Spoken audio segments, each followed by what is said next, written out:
तो देखिए, रायपुर से खबर है, कल शपथ ग्रहण समारोह होने जा रहा है। सीएम विष्णुदेव साय कल अन्य मंत्रियों के साथ शपथ लेंगे और ये पूरा कार्यक्रम साइंस कॉलेज मैदान में रखा गया है। यहाँ पर शपथ ग्रहण समारोह होगा। शपथ ग्रहण समारोह ये जो कार्यक्रम होगा, इसको लेकर तैयारियां भी तेज हैं। सुरक्षा के लिए पुख्ता इंतजाम किए गए हैं। लगभग 1000 पुलिसकर्मी तैनात रहेंगे। इस दौरान पार्किंग सहित अन्य तैयारियां फिलहाल की जा रही हैं। ये भी बता दें आपको कि पीएम मोदी, अमित शाह, जेपी नड्डा भी शामिल होंगे इस कार्यक्रम में, शपथ ग्रहण कार्यक्रम में। और कल ये कार्यक्रम रखा गया है। करीब 1000 पुलिसकर्मी भी तैनात रहेंगे सुरक्षा में।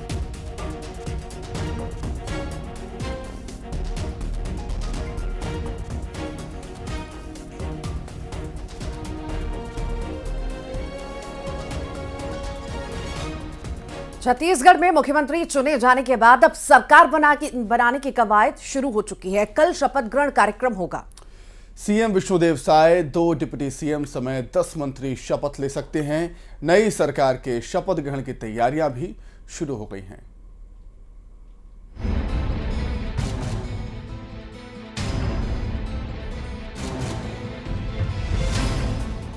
छत्तीसगढ़ में मुख्यमंत्री चुने जाने के बाद अब सरकार बनाने की कवायद शुरू हो गई है। CM Vishnudeo Sai 2 deputy CM समेत कुछ मंत्रियों के साथ 13 दिसंबर को शपथ ले सकते हैं। नई सरकार के शपथ ग्रहण की तैयारियां जोर शोर से शुरू हो गई हैं। रायपुर के साइंस कॉलेज ग्राउंड में शपथ के लिए तैयारियां जोरों पर है। इस बीच नवनिर्वाचित मुख्यमंत्री विष्णुदेव साय रायपुर में राम मंदिर पहुंचे। सीएम चुने जाने के बाद वे पहली बार राम मंदिर पहुंचे। उन्होंने कार्यकर्ताओं के साथ रामलला का आशीर्वाद लिया और प्रदेश की तरक्की की प्रार्थना की। भारतीय जनता पार्टी ने छत्तीसगढ़ प्रदेश के मुख्यमंत्री का दायित्व सौंपा है और ये मुख्यमंत्री का दायित्व बहुत चुनौती भरा है।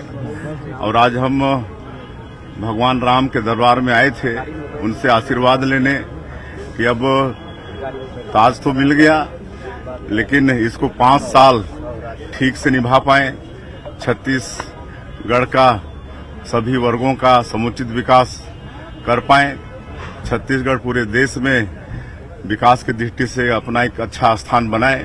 यही भगवान श्री राम जी से, माता सीता से, हनुमान जी से निवेदन किए हैं, प्रार्थना की है।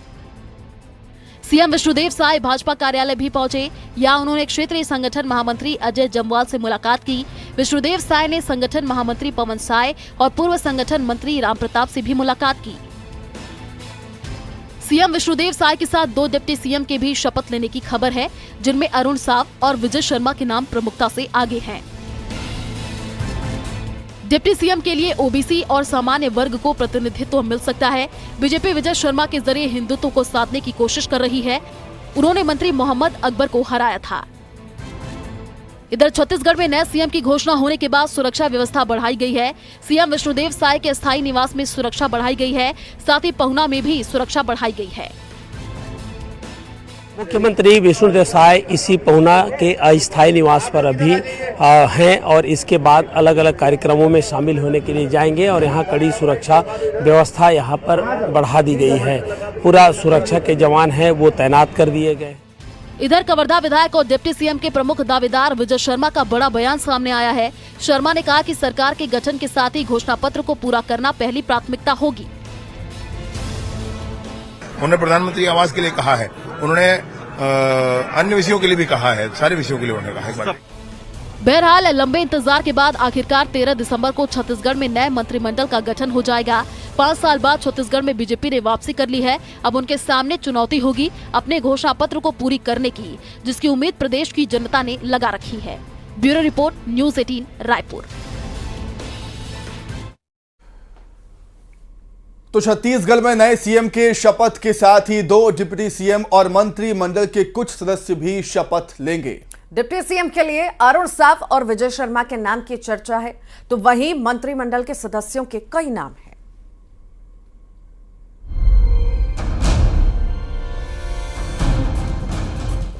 साय सरकार में 2 डिप्टी सीएम होंगे, जिनमें अरुण साव और विजय।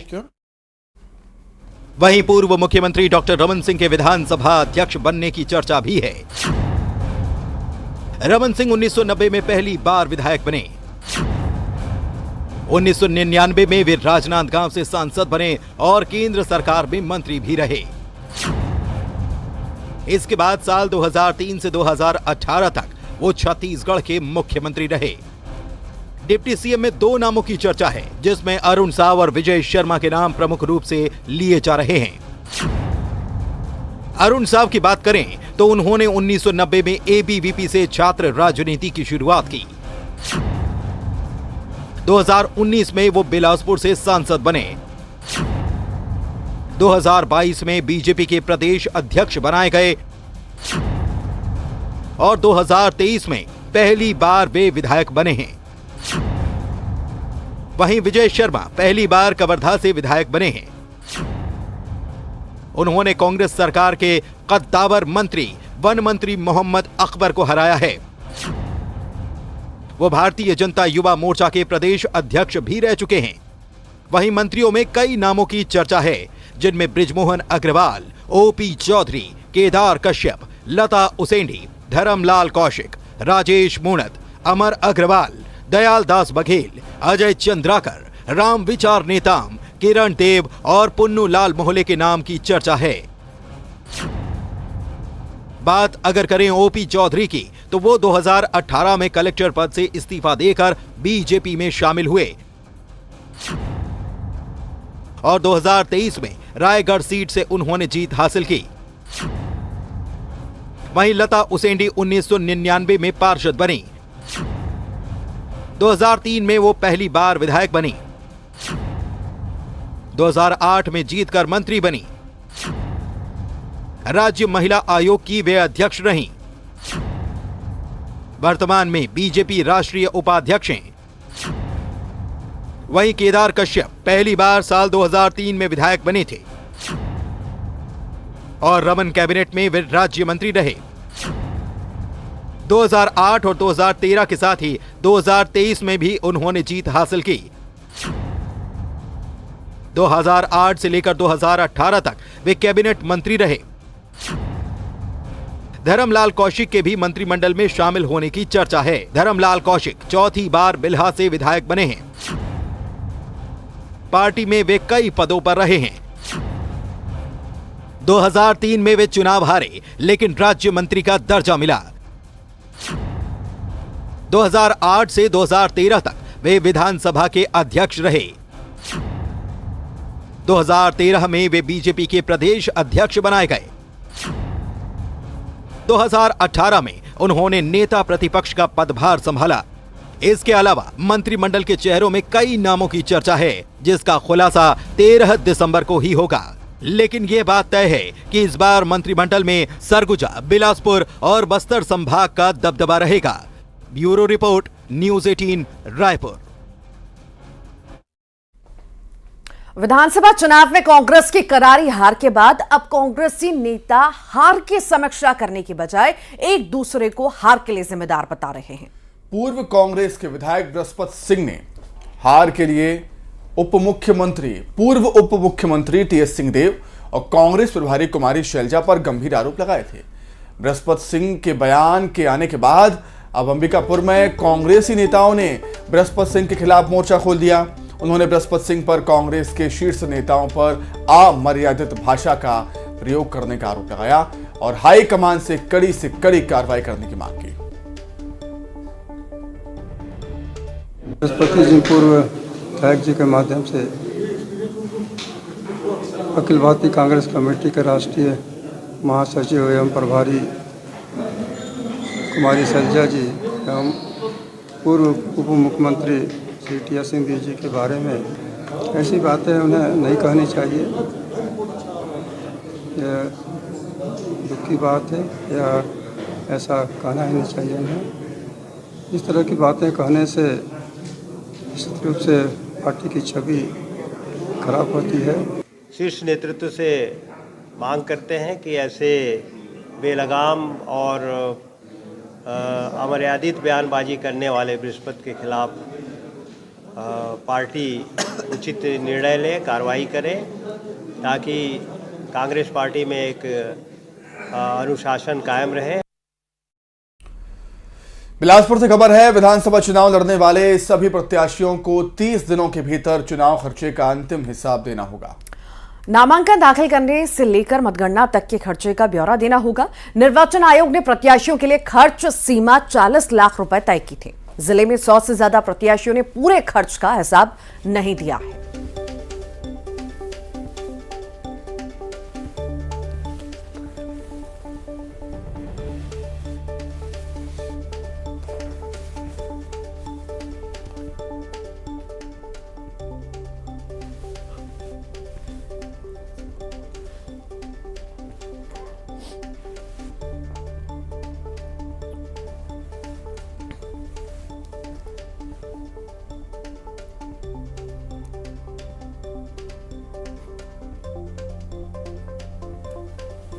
तो नामांकन दाखिल करने से लेकर मतगणना तक के खर्चे का ब्यौरा अब सभी को देना होगा। निर्वाचन आयोग ने प्रत्याशियों के लिए खर्च सीमा 40 लाख रुपए तय की थी और जिले में 100 से ज्यादा प्रत्याशियों ने पूरे खर्च का हिसाब अब तक नहीं दिया है।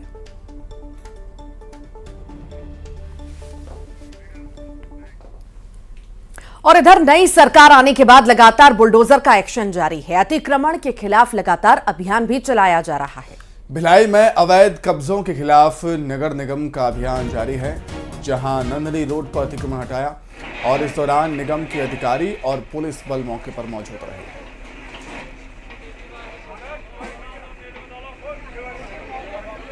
तो ये तस्वीरें आपको दिखा रहे हैं। छत्तीसगढ़ में लगातार जो है अतिक्रमण के खिलाफ कार्रवाई जारी है और पीला पंजा लगातार चल रहा है और छत्तीसगढ़ की अलग अलग जगह की तस्वीरें हम आपको लगातार दिखाते आ रहे हैं। भिलाई की ये तस्वीर है जहां पर अतिक्रमण के खिलाफ ये बड़ा अभियान चलाया गया, कार्रवाई यहां पर की गई और लगातार ये कार्रवाई आगे भी जारी रहेगी। जिस तरह से नगर निगम का दस्ता पूरी तरह से सक्रिय है, ये सक्रियता आगे भी हमें देखने को मिलेगी। लगातार नगर निगम कह रहा है ऐसी कार्रवाई हम करते रहेंगे, क्योंकि लंबे वक्त से हमारी मांग थी कांग्रेस से कि आप ये कार्रवाई करिए, आप अतिक्रमण हटाइए, पर शायद कांग्रेस सरकार में नहीं हुआ। अब हम आ चुके हैं, हम सत्ता में आ चुके हैं, अब हम अतिक्रमण के खिलाफ अभियान चलाएंगे और कार्रवाई करेंगे।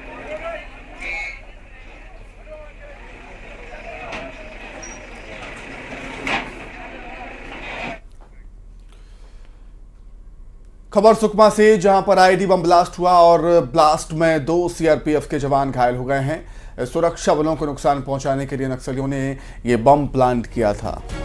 इलाके में सर्च ऑपरेशन लगातार जारी है। सुकमा जिले के सालातोंग के पास प्रेशर आईईडी की चपेट में आने से सोमवार को सीआरपीएफ के 2 जवान घायल हो गए थे। दोनों जवानों को प्राथमिक इलाज के बाद एयरलिफ्ट किया जा रहा है। बेहतर इलाज के लिए उन्हें सुकमा जिला अस्पताल या फिर रायपुर लाया जा सकता है। मामला किस्टाराम थाना क्षेत्र का बताया जा रहा है।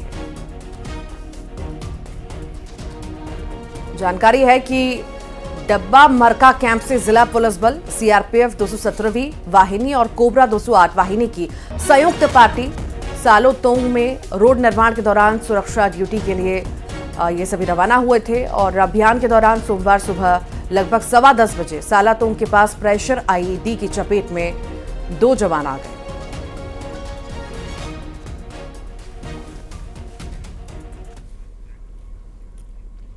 और अब बात जांजगीर चांपा की करेंगे, जहां के चंगोरी गांव के गौठान में 37 मवेशियों की मौत हो गई और मौत से प्रशासन में हड़कंप भी मचा हुआ है। पशु चिकित्सा विभाग के 3 डॉक्टर्स ने मवेशियों का पोस्टमार्टम किया। प्रारंभिक तौर पर मवेशियों की मौत की वजह जहर से होने की आशंका जताई जा रही है। वहीं चिकित्सा विभाग के अधिकारी मवेशियों का बिसरा फॉरेंसिक जांच के लिए रायपुर भेजने की बात कह रहे हैं। इधर चंगोरी गांव के सरपंच और सचिव एक दूसरे पर आरोप लगाते हुए नजर आए।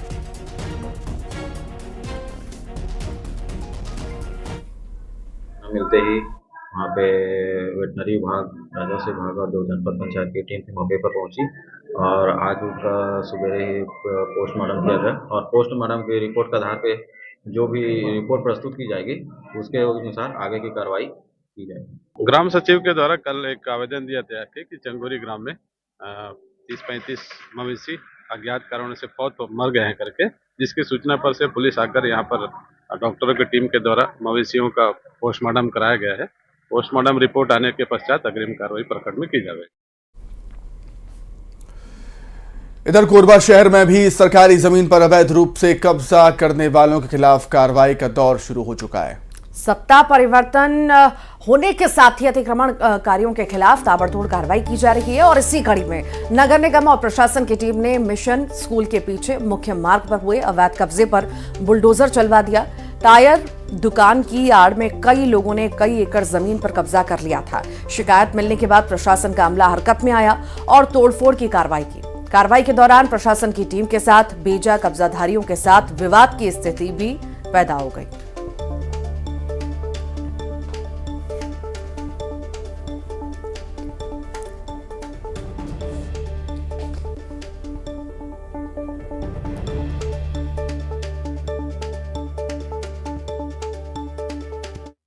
कोरबा जोन क्षेत्र का सरमंगला पुल से जो रायताखार मार्ग है वहां पर 3 व्यक्तियों द्वारा अवैध रूप से दुकान बाउंड्री वाल बना करके कब्जा कर लिया था। उन्होंने नोटिस जारी किया था, उनके द्वारा शर्म नहीं हटाया गया। तो आज नगर निगम प्रशासन, जिला प्रशासन और पुलिस प्रशासन के सहयोग से उक्त अतिक्रमण को हटाने की कार्रवाई की जा रही है। और अब बात करेंगे बलरामपुर जिले की, जहां पर राजपुर थाना के ठरकी गांव से दिल दहला देने वाला मामला सामने आया, जहां बीती रात खाना खाने के बाद कड़ाके की ठंड से बचने के लिए पति पत्नी चूल्हे के पास सो गए और इस दौरान उनके कपड़ों में आग लग गई। महिला की झुलसने से मौके पर ही मौत हो गई है, वहीं पति गंभीर रूप से झुलस गया। स्थानीय लोगों ने घायल पति को सामुदायिक स्वास्थ्य केंद्र राजपुर में भर्ती कराया, जहां से उसे मेडिकल कॉलेज अंबिकापुर रेफर किया गया। मामले में पुलिस ने कार्रवाई शुरू कर दी।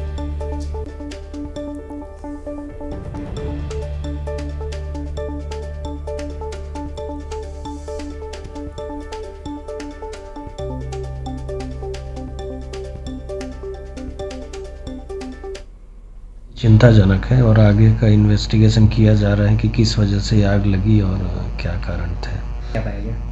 अभी तो इन्वेस्टिगेशन जारी है, अब जैसे भी पता चलेगा आगे की जानकारी दी जाएगी। इधर कोरबा शहर में भी सरकारी जमीन पर अवैध रूप से कब्जा करने वालों के खिलाफ कार्रवाई का दौर शुरू हो गया है। सत्ता परिवर्तन होने के साथ ही अतिक्रमणकारियों के खिलाफ ताबड़तोड़ कार्रवाई की जा रही है और इसी कड़ी में नगर निगम और प्रशासन की टीम ने मिशन स्कूल के पीछे मुख्य मार्ग पर हुए अवैध कब्जे पर बुलडोजर चलवा दिया।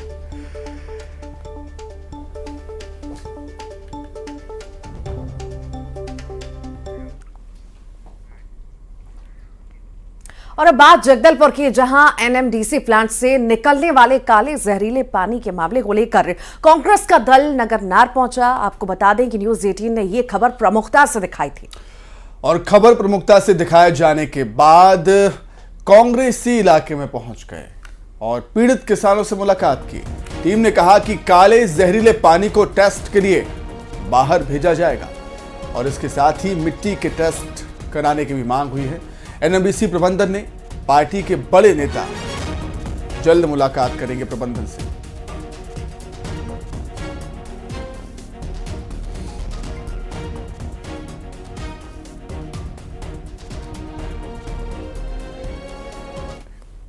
बर्बाद हो रही है, वहाँ के फसल बर्बाद हो गए, किसान बेहद परेशान हैं। हम उचित मुआवजा की ओर देख रहे हैं। जिला प्रशासन से मांग करते हैं कि उनको उचित मुआवजा दिया जाए और आने वाले दिनों में वहाँ का सॉइल टेस्ट होना चाहिए। और हम लोग अभी आपको दिखाए हैं जो पदार्थ लाए बेहद जहरीला, इतना जहरीला है कि वहाँ कोई जीव जंतु भी उस पानी को नहीं पी रहे हैं। और जो काला पानी जिन 3 तालाबों में गया था, उन 3 तालाबों की पूरी मछलियाँ ख़त्म हो गई थी। इससे अपन अंदाज़ा लगा सकते हैं कि कितना जहरीला वहाँ से काला पानी निकल रहा है, रिस रहा है। और अब बात कोंडा गांव की, जहां पर यात्रियों से भरी बस में आग लग गई। केशकाल में यात्रियों से भरी बस में आग लग गई। रायपुर से जगदलपुर ये बस जा रही थी। सुबह 4 बजे की घटना है जब बस में आग लगी थी। बस में 50 से ज्यादा यात्री सवार थे। घटना में 2 महिला सहित 3 पुरुष झुलसे हैं। घायलों को असोटाल में भर्ती किया गया।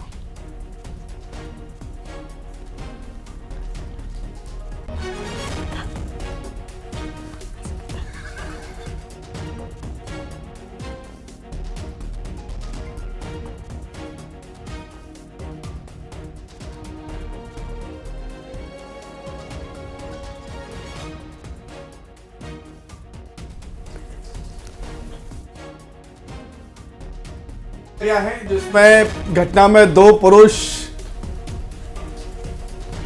और महिला झुलस गए।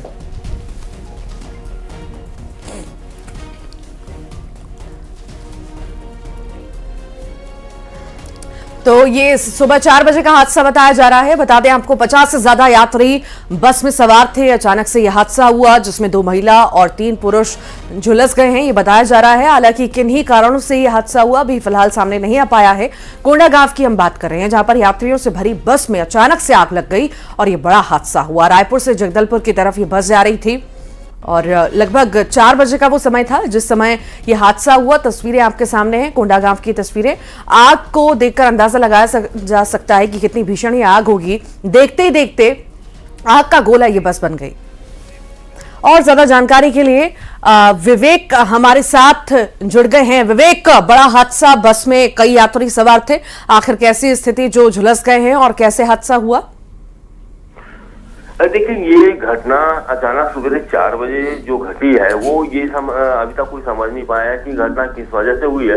हालांकि लोग यही कह रहे हैं कि बस में जो शॉर्ट सर्किट हुआ है उसकी वजह से आग लगी होगी बस की, क्योंकि घाट जो केसकाल घाट है उसकी हालत अभी भी काफी जर्जर है और वहां से जो भी गाड़ियां निकलती है तो 80-50 पैसे ही ले जाते हैं। ये सुबह 4 बजे केसकाल के जो जनपद पंचायत भवन है उसके सामने में आगजनी की घटना हुई है। इसमें हालात ऐसे थे कि पूरी देखते देखते पूरे बस जो है आग का गोला बन गया था। यात्रियों को खिड़की तोड़कर बाहर निकाला गया। फिर भी 3 से 4 पुरुष और 2 महिला घायल हुए जिन्हें अस्पताल में भर्ती किया गया। और हादसे में बस पूरी तरह जल गई है, वहीं पे यात्रियों के पूरे सामान जल गए। मतलब कुल मिलाकर लाखों रुपए का नुकसान हुआ है। अब पुलिस मौके पर पहुंची, हादसे का जांच करी कि आखिर आगजनी कैसे हुई है, लेकिन वजह वही शॉर्ट सर्किट माना जा रहा है। ठीक, बहुत बहुत शुक्रिया विवेक जानकारी को साझा करने के लिए। तो तस्वीरें हमने आपको दिखाई, सहयोगी भी जानकारी दे रहे थे कितना भीषण ये हादसा है। कोंडागांव की तस्वीरें जहां पर यात्रियों से भरी बस में अचानक से आग लग गई। लगभग 50 से ज्यादा यात्री इस बस में सवार थे और देखते ही देखते आग का गोला ये बस बन गई। कड़ी मशक्कत के बाद जो सवार थे यात्रियों ने बाहर निकाला गया। हालांकि इसमें 3 लोग झुलस भी गए हैं, बुरी तरह से झुलसना बताया जा रहा है। अस्पताल में सभी का इलाज जारी है।